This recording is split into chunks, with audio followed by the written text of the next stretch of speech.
Welcome back to my channel and welcome back to another cooking video. I apologize for everything you can see here. I just can't find anything for now to change this, but I'm looking into it. Even my hubby is looking into it. You know, I have either to put something here or to have another light, but that much explanation for that. I want to cook a Russian soup today. And you would call it a meatball soup. I always call it for you like my hubby calls it, because he's American. So when I cook it, I only know the Russian name or the German name, and then he renames it in his own way. For him, it's a meatball soup. So to make this, I'm gonna need bell peppers again. And I have frozen ones, and this is around, let me think, 9 ounces, no, like probably seven ounces. I have 2 carrots here and I shredded them. You can cut them really small if you want to. I have half of a huge onion in here and I just cut it in cubes. I will need tomato paste and I will need half of this small one, and it's like half of it would be 3 ounces, I guess. Yes, it is. I need potatoes. Yeah, I will cut them up later. And I do need my meat, of course. There it is. And today I have a mix of beef and turkey ground meat. Just because, like I said, once I got turkey ground meat for free, so of course I'm going to use that. My Ibotta app rocks, and my daughter is getting some detergent for free right now. No, I'm lying, it's not for free, it's gonna be a couple cents, but it's a 40-ounce bottle of persil. Do you call it like that? We say persil. However, this is a cooking video, and what I'm gonna start out with, I will also need salt, pepper, paprika, parsley, dill, what else? A little tiny bit of chili. I'm gonna put a tiny bit of chili in there. And I will need some whipping cream as well, but we'll get there later. Don't be scared already, it's just a little bit. So what I did was I mixed my ground meat and I put some dried minced onion in there. You can mince your own onion really small and put in there, but I'm getting more and more lazy in America. I don't know why. And I just put the dried one in there, and you know, it just keeps it all together better, in my opinion. And what you have to do, I don't know if you have to do that, but what we always do when we make meatballs is we beat the meat, I guess you would call it. So you will just take your meat and throw it back in, you know. And I did this already, that's why mine is so good.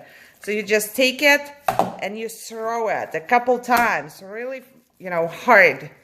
This helps you, or the meat, to get out all of the air, and it will stay in one piece. So when you make your meatballs, it's not going to fall apart once you put it into the soup.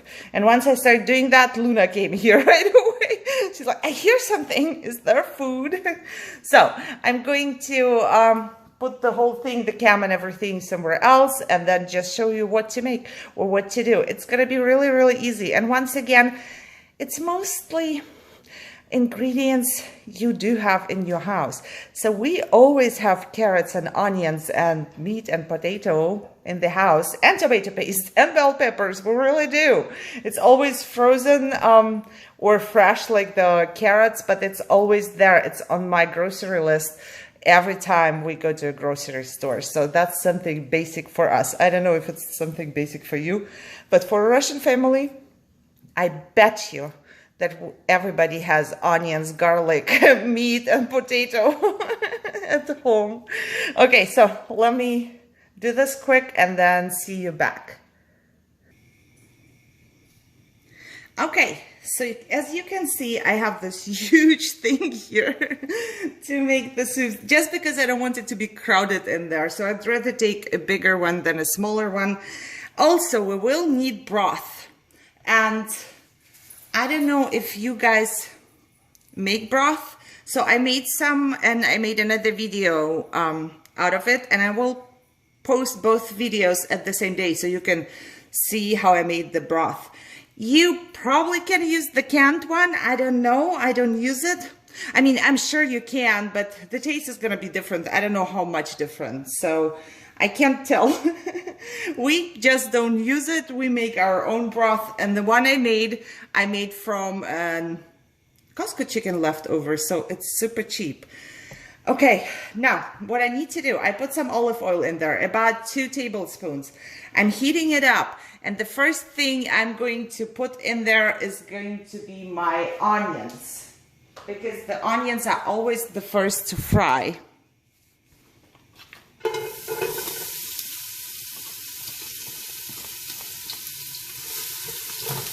If you don't have one of those pots where you can fry your stuff, then fry it in the pan first and then put it into a pot.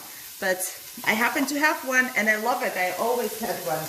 Even in Germany I had one, because that's the best thing. You can put everything in one and do it in there. You don't need long, and then you can just go with your carrots right in there as well. Just mix it up and leave it there for just a tiny bit. So, like I said, we will need dill and parsley.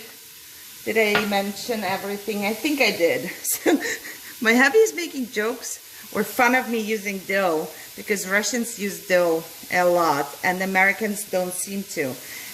That's why I cannot find dill and parsley fresh close to where I live, because it's just not a staple here. I don't know.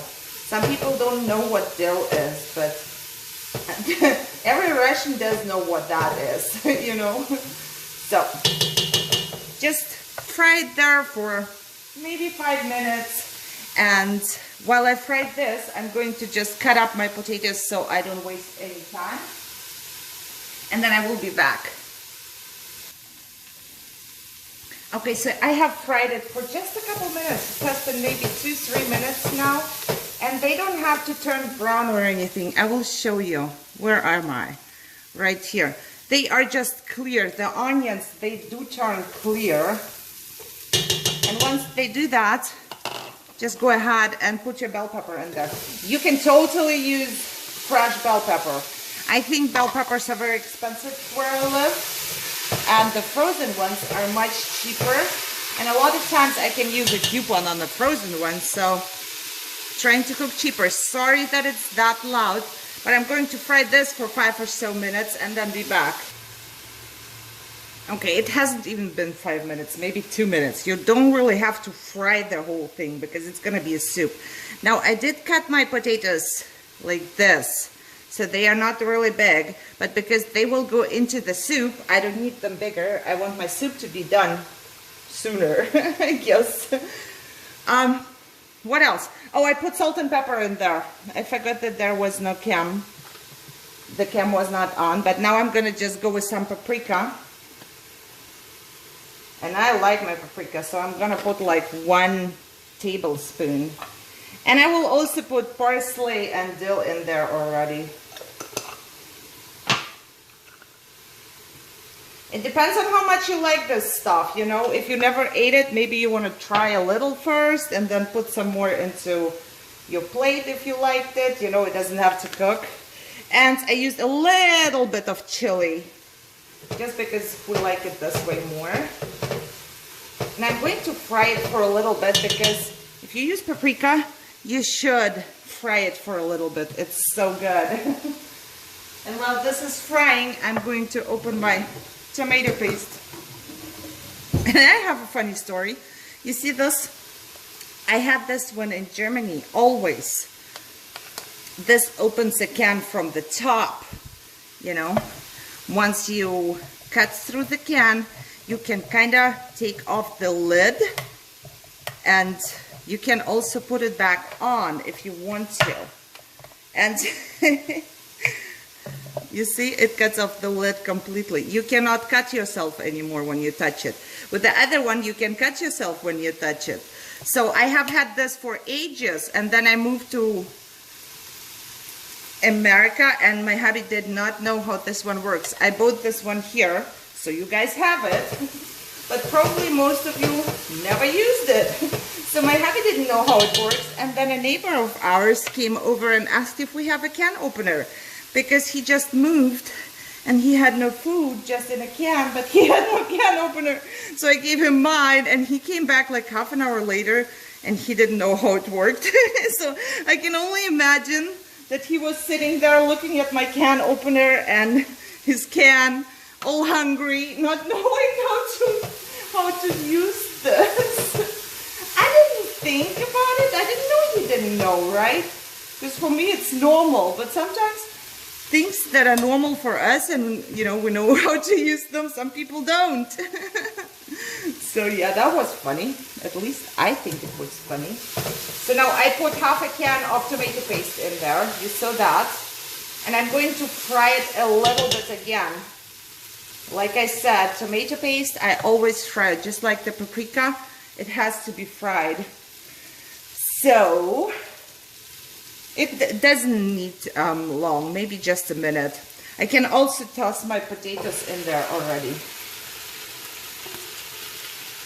So those are done. Let me clean up. Oh my God, it's so much harder to cook when your cam is here, because I also have to connect my tablet to my cam so I can see anything else.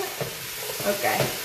I'm just going to mix this up, and then I will fill it up with water. Probably, you know, like a little more than half full. Leave space because we still need to put our meatballs in there. So I'm going to just fill it up. Okay, so I filled it half because I think it's gonna be fine. If I need more, I can always add more water. I need the potatoes to be cooked through completely because the meat is not going to take long. It's gonna take like maybe 2 minutes. But while this is happening, I will prepare my meatballs already. Now you can go, let me push this down a little. Now you can go with a spoon or whatever you want to go with, but I just use my hands. And I actually make them wet because that's the best thing. They will come off your hands really quickly if they are wet. And I just roll one. So the size doesn't matter. If you like them smaller, you make them smaller. The only thing that matters is that they are the same size, kind of, you know. If there's like half an ounce, I don't know how much half an ounce is, so I can't tell. But if there is a tiny bit smaller or a tiny bit bigger, it really doesn't matter. But if it's like double, then one of your meatballs will be cooked and the other one will be raw. So you don't want that. But my potatoes are going to need maybe 5 minutes. So I will use the 5 minutes and I will just make my meatballs, and I'm making them right here on the cutting board so I can put them onto the cutting board, you know, and once the potatoes are done, I will just take them off the board and throw them into the soup. So the soup is basically almost done, you know, from the work stage, because I don't need to work much more. All I need to do is to make the meatballs. And I can smell it already, and my stomach is like dying already. Every time I cook, because I cook and I only cook what I like, I guess. I don't know. I'm always so hungry. So I'm gonna finish this and then I will be back. Okay guys, I'm back. First things first. I said I filled it up with water halfway, and then I turn off the cam, I turn around and my broth is there. So I filled it up half water, half broth. You know, don't just, you can make it just with water. It's gonna be fine, but it tastes better when you mix it up with broth. So, because they are gonna give some taste to the soup, of course, but Like I said, water and broth. I'm sorry, I apologize, but you know, cooking and filming is kind of weird. So, however, my potatoes are completely soft now. Oh, you cannot. See, I tried them like over there on my plate. I made sure that they are soft, and this is boiling now. So I'm going to turn it down. I will turn it down until it like just simmers. I don't know if you can see that. And then I just start putting my meatballs in there. Try to like not to put them all in one spot so they don't get stuck or anything. Also, don't throw them from like up there. Try to get closer to your soup or you're gonna have your whole kitchen dirty. And by the way, I have a tip for you. When you cook something like that, and you have to wait for the 5 minutes until your potatoes are soft, turn around and wash the dishes you used. Just clean them as you go, and then your kitchen is not going to look like, you know, a bomb went off here. I'm not saying, you know, I do it all the time, but when I'm feeling good and I have some energy, and that's normal. It was normal for me, you know, in my past before I got sick. But that should be normal for you too, especially if you don't have a daughter like me who will wash the dishes afterwards. If you are like by yourself or you have to wash the dishes, wash them right away so nothing gets stuck, you know, and nothing will get dry and then you have to like scrub a lot. Now mix this carefully, you know, because you have your raw ground meat in there and you don't want the whole thing to fall apart, of course. So just mix it up and yeah, let it simmer. All it has to do is just simmer a little bit, and this is gonna go on for like tops, I would say 5 minutes. But now that's where our whipping cream comes in play. So because it tastes so much better when you do that, you are going to put a little bit of whipping cream in there. And because it's cold, I'm just gonna turn the heat up a little bit for just a moment, and then I will put some in there. It's not much. All you have to do is like kind of change the color. See, it's the same thing like we always use sour cream when we cook something with tomato. So anything we cook that's reddish because of the tomato or whatever, we put something white in it, sour cream or some whipping cream. But you will see it makes a big difference. If you don't want to do that, if you can't eat it or whatever, you can do it without it. But if you think it's, you know, I am not sure if this thing, I apologize. I was confused there for a moment because everything started to turn off. So if you think that it's not gonna taste good, you can totally leave it out and just put a couple drops in on your plate and just try it out. You will like it. I'm sure you will. Who doesn't like stuff with whipping cream, right? Even if it's cooking stuff, it's always good. So I'm gonna cook it for 5 more minutes and then put it into my plate and show you. And as always, the ingredients will be in the description, so read the description. I also have a couple links to previous dishes I cooked in there. Plus, not a doctor still, not a dietitian, not a whatever nutritionist, and please talk to your doctor if you have any allergies or high blood pressure or whatever. I don't know how food works with that, but you know, this is just what I cook for myself and my family, and we can eat it. We are healthy enough to eat it. So speak to your doctor because I'm not giving any advice on that. Okay, let me finish this and be back. All right, so there it is, all done. Looks yummy, tastes yummy. So yeah, you see, I'm sorry about the steaming, but we have potatoes and carrots and bell peppers, and you can cut your bell peppers if you want to. And we have some meatballs, and it didn't take long, not at all. And it didn't take like exotic products that you have to go do grocery shopping first. So yeah, I hope you enjoyed it. If you did, give it a thumbs up, and share, subscribe. Try it out. Let me know in the comments if you liked it. A friend of mine in my Facebook group, Deb, she actually made the barn top and she loved it, and that made me so excited I cried. I seriously cried. So let me know if you are trying this or if you did try this and how you liked it. And yeah, that's it. I would say enjoy your day. I go eat and I see you in my next video. Bye bye.